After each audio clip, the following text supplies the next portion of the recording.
Hello everyone, what's going on? I'm GaffTheMaster974 back again today, and welcome to another Valve source code tutorial follow-up video. Now, I have to be honest, I've had this idea for over a year and a half at this point, and I really don't have any good reasons or excuses as to why it's taken me so long to get to this follow-up video, so I apologise for that. However, because I have spent so much time away from this video idea, it's actually allowed me to consider some situations that I wouldn't have normally considered if I did this video, say, a year and a half ago. So, essentially what I'm saying is, by doing this follow-up video now, it saved me from doing 2 follow-ups to the SLAM tutorial, and so now it's just going to be compiled into one, hopefully one, follow-up tutorial. So, let's actually just get into it. So, in the original tutorial, I outlined how to add the SLAM into Source 2013 single player mods, and what I thought was a one and done kind of fix for floating Tripmines that applied to both Source 2013 single player and multiplayer. Now, what I didn't realise at the time is it wasn't a one and done kind of fix, so I did leave a comment on the original video which essentially went over what I thought was the complete fix for this issue, and it was pointed out to me that there were some issues with this comment that I left, so I'm going to be going over that eventually. But what I thought that I'd do to start with is go over some of the Satchel charge behaviour first. So this first issue was pointed out to me through DMs, and essentially what happens is if you have a Satchel charge in play, so the detonator is drawn to the screen, and then you switch out from the SLAM to something like a grenade, and then switch back to the SLAM before the grenade blows up and then it blows up the Satchel charge, then when the Satchel charge dies and there's no more Satchel charges in play, then the detonator will still be drawn even though there's no Satchel charges to be detonated. Now, it doesn't cause any adverse effects when you use the detonator, it just iterates over all Satchel charges in play that were created by the player, and so if there's no Satchel charges in play, then nothing happens. But realistically, you would want the detonator to be holstered when there's no Satchel charges in play, or at least none that you were responsible for creating. So what I decided to do is inside of weaponslam.cpp and inside of the item post frame function, after the SLAM think line, I add, if any undetonated charges, then m_b detonator armed equals true, else m_b detonator armed equals false. Now, if you implement this fix, then what you'll see is that once there's no Satchel charges in play, the detonator will holster pretty quickly. Now, I believe this is an unideal resolution to this issue. It's kind of a hacky solution, but if you actually take a look at something like the weapon idle function, then you see that certain animations play after a certain weapon idle time, and the function itself is just very complicated, so that's why this solution is rather hacky. Now, one of the things I have to mention as well with the SLAM is that if you use the Source 2013 multiplayer version of the SLAM view model, then one of the things that you'll see is if the SLAM is in Tripmine mode, then the detonator will just disappear, and that's obviously not something that you would want.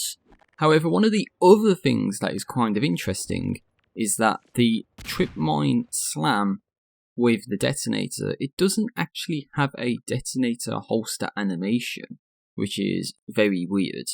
Now, if you look at the Half-Life 2 beta SLAM view model, then what you can see is that there is in fact a detonator holster animation when the SLAM is in the Tripmine mode. And another thing to mention about the SLAM view model is that if you have the SLAM in Tripmine mode with Satchel charges in play, then you won't actually be able to detonate the Satchel charges.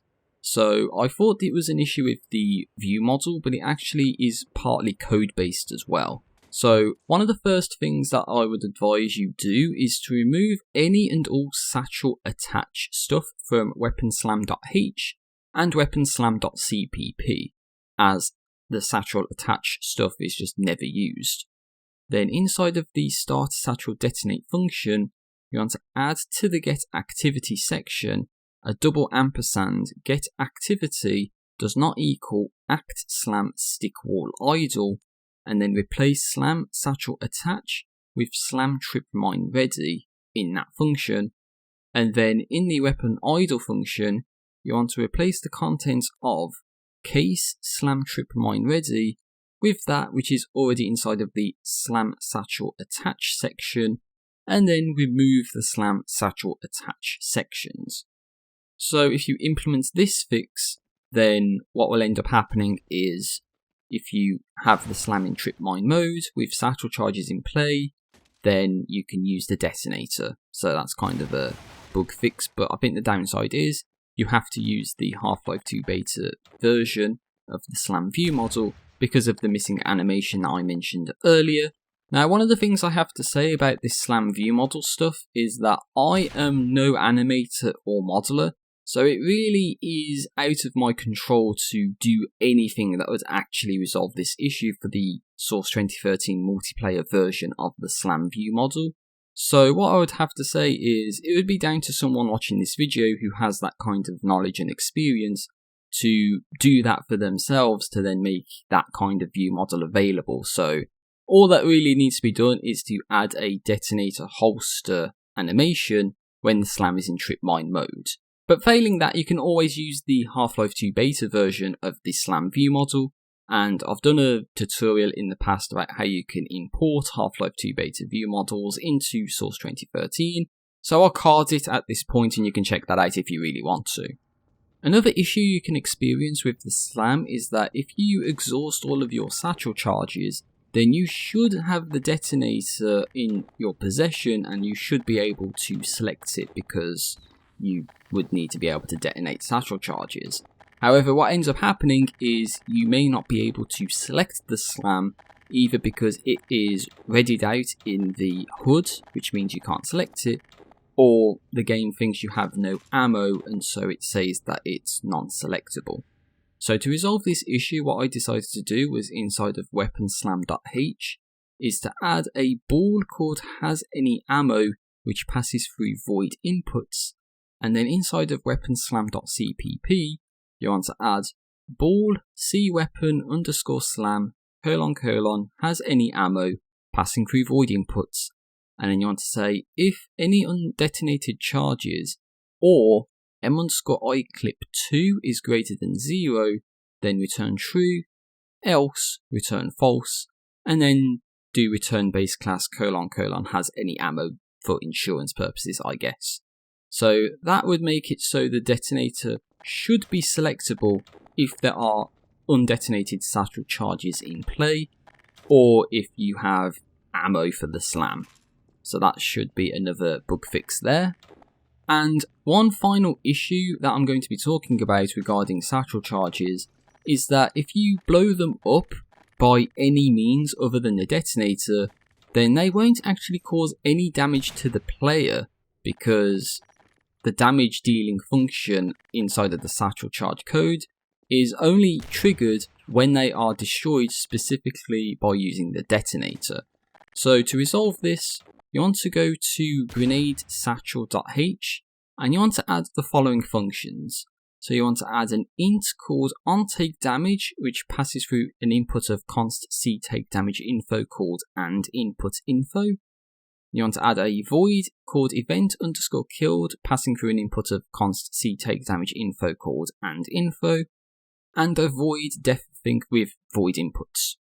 And then you want to go to grenade_satchel.cpp and you want to add to the data desk a define think_func of def_think, and then you want to add these functions. So you want to have an int called c_satchel_charge : onTakeDamage, passing through an input of a const c take damage info called andInputInfo, and then you want to do vPhysicsTakeDamage of input_info.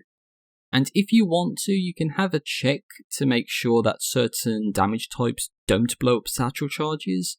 So for example, I've done if input_info.getDamageType and damagePhysGun, then return 0. So for example, the PhysGun or Gravity Gun or whatever you want to refer to it as, or so Beta PhysGun or Retail PhysCannon, they won't do damage to Satchel charges, so they won't blow up.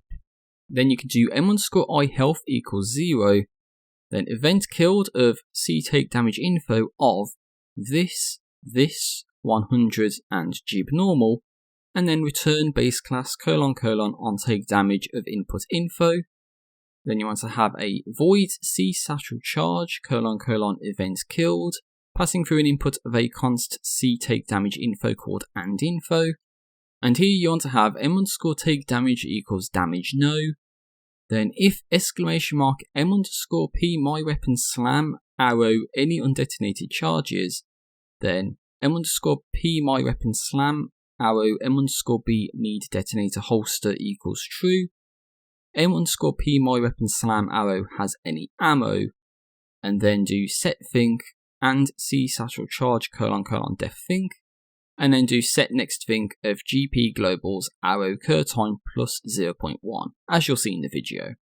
So what we're saying here is we don't want to take any more damage because we're dead, and then if there aren't any undetonated charges, then what we want to do is go to the slam weapon that we have, and then check to see if we have any ammo, and also make sure that we don't need to have the detonator equipped.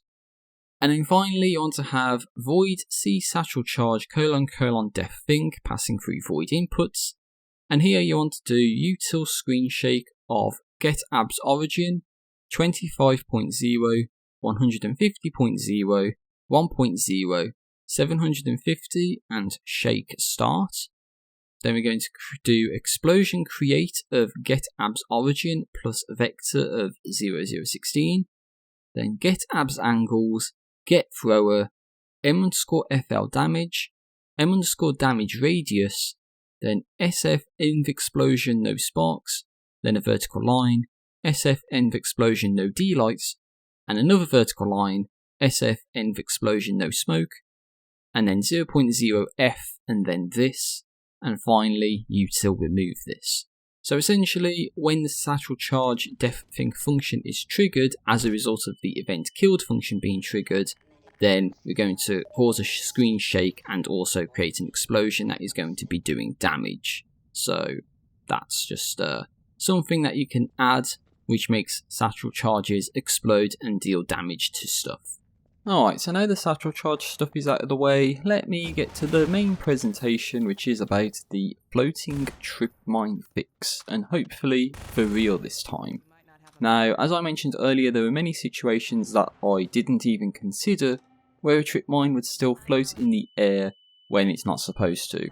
So first off, let's go to grenade_tripmine.h, and you want to change the attached to entity function so it just passes through a C-base entity called ent instead of a const C-base entity called ent.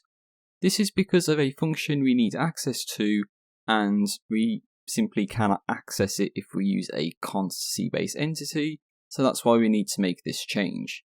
Also, after the Q angle called m_vec old ang attached object, you want to add an int called m_p attached sequence, and you also want to change the m_p attached object variable to just be a C-base entity, not a const C-base entity. And then you want to go to grenade_tripmine.cpp, and inside of the makeBeam function, you want to change the getLocalOrigin to getAbsOrigin in the section that I showcase, because this will resolve issues where the Tripmine beam doesn't draw correctly. And then after this, you want to go to the attached to entity function, and you want to add if m_p attached object arrow class matches, and then prop dynamic inside of speech marks, then m_p attached sequence equals ent arrow get base animating arrow get sequence, as you'll see in the video.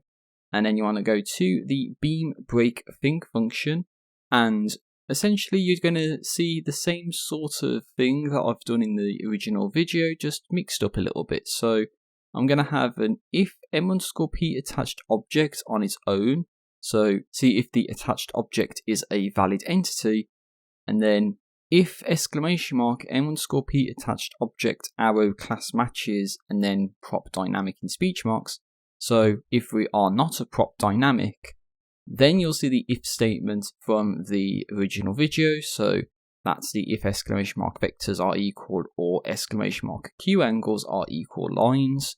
But then you want to add another double vertical line to mean or m_p attached object arrow is solid flag set of f solid not solid. Then you want to do the m_i health equals 0, event killed and return stuff, which was from the original tutorial. And then you want to do an else statement. So it's going to be the else if the m_p attached object variable is a prop dynamic. Then what we're going to have here is if m_p attached sequence does not equal m_p attached object arrow get base animating arrow get sequence, and m_p attached sequence does not equal m_p attached object arrow get base animating arrow lookup sequence of idle in speech marks. And then you can do or exclamation mark vectors are equal, that line from the previous section, and also or exclamation mark Q angles are equal, which is also from the previous section. It's the exact same lines. And then inside of this if statement, we want to add if exclamation mark m_p attached object arrow get base animating arrow is sequence finished. Then you want to copy and paste the m_i health equals 0, event killed and return lines from the previous if statement section. So the reason why we need to use a standard C-base entity instead of a const C-base entity is because we need to be able to use the getBase animating function, and you cannot use that function if you use a const C-base entity. And this is where I need to give a shout out to Combinlon, who recommended in the comments that there's an issue where Tripmines don't parent to stuff like elevators correctly. Now, the solution is actually kind of simple, but it also has some unintended functionality if you don't take proper precautions. So as I just said, if you want to have Tripmines move with trains or doors or elevators or whatever, you need to parent the Tripmine to that entity. However, if you just blanket statement it, then you can end up having the Tripmines parent to stuff like world spawn or entities that can be removed like weapons or ammo, and that causes some pretty serious issues, which you don't want. So allow me to show you this file. Essentially what I've done is I've created an array of strings that contains the names of entities that you don't want the Tripmine to attach to. Then there's a simple function that checks to see if the entity the Tripmine is trying to attach itself to matches an entry in the array. So this is a .h file that I've called blacklist.h. And so you need to add this to your solution, and also inside of weaponslam.cpp, you want to add near the top of the file, hashtag include blacklist.h, and then inside of the Tripmine attach function, inside of weaponslam.cpp, you want to add after the pmine arrow attached to entity of pEntity line, then you want to add bool parent Tripmine equals Tripmine blacklist check of pEntity, and if exclamation mark parent Tripmine, then pmine arrow set parent of pEntity. So that should resolve issues where there's floating Tripmines. I've considered stuff like elevators and prop dynamics, and that should be all of the situations that can result in floating Tripmines. So if there's any other situations that I've not taken into account, then please let me know in the comment section down below. And just to conclude this video and hopefully not do another follow-up by not covering this stuff, this is just going to be purely optional stuff for you to follow. For example, being able to pick up Tripmines and Satchel charges that you deployed, allowing Tripmines to detonate if they are grabbed by the Fizz gun or the Fizz cannon, and also allowing Tripmines and Satchel charges to be destroyed when they take damage. Now this is going to be covered in a future video about explosive ammunition, so stay tuned for that. But to start with, we're going to look at Tripmines and Satchel charges being able to be picked up again. So what you want to do is inside of grenade_tripmine.h and or grenade_satchel.h, you want to add void use passing through inputs of a C-base entity called *p activator, a C-base entity called *p caller, a use underscore type called use type, and a float value. Then, for example, in grenade_satchel.cpp, you want to add void C Satchel charge : use, passing through the inputs that I've mentioned already. And then if use type is exactly equal to use toggle, then you want to create a C base player called *p player, which equals to base player of p activator. And then if p player, then if p player arrow get ammo count of slam in speech marks is lower than 5. And you can also use sk max slam.getInt here if you are using a convar for the maximum amount of slams. And if you do that, you need to add extern convar sk max slam, because sk max slam is going to be defined in HL2 game rules. So that's just if you want to go down that road.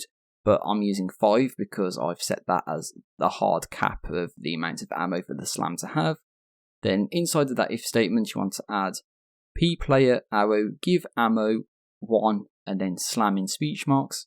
Then util remove this and return.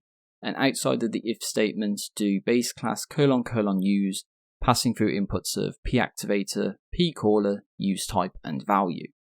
And then inside of grenade tripmine.cpp, you can pretty much add the exact same thing that I've said for the satchel charges. You'll see some of the changes. For example, in the if p player arrow get ammo count if statement, you want to add if m_p beam, then util remove m_p beam and m_p beam equals null.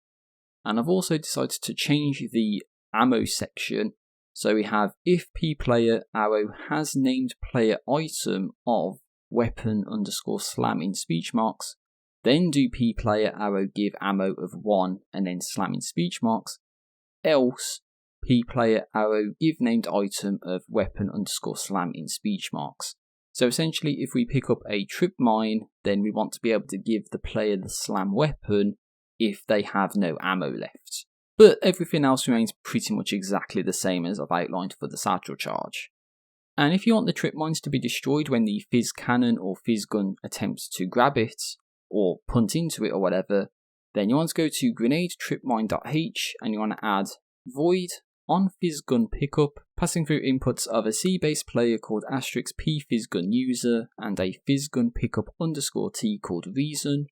And then inside of grenade tripmine.cpp, you want to add void C tripmine grenade : OnPhysGunPickup, passing through the inputs I've just mentioned.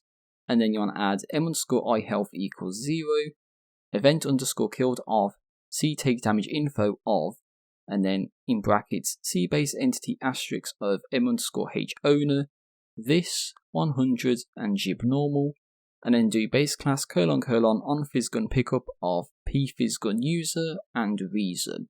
So if you make these changes, then when the player attempts to grab the trip mine grenades with the gravity gun or the fizz gun, then they're going to blow up. And if you press the use key on deployed satchel charges or trip mine grenades, then you'll be able to pick them back up and it will give you ammo. So that is pretty much everything that I have to say about the slam functionality and follow-ups to it, and hopefully resolving some issues that I would have not really been able to resolve from the previous video. As I mentioned at the beginning of the video, I have been sitting on this idea for way too long, and I've also screwed up many times during this audio commentary, and I really don't know why, and I'm just delaying the ending of this video at this point. So as always, please let me know what you think in the comment section down below, and if there's any issues or any other situations I've not considered, also let me know. And as always, take care out there, have a great day, peace out, see you later, and have a great day.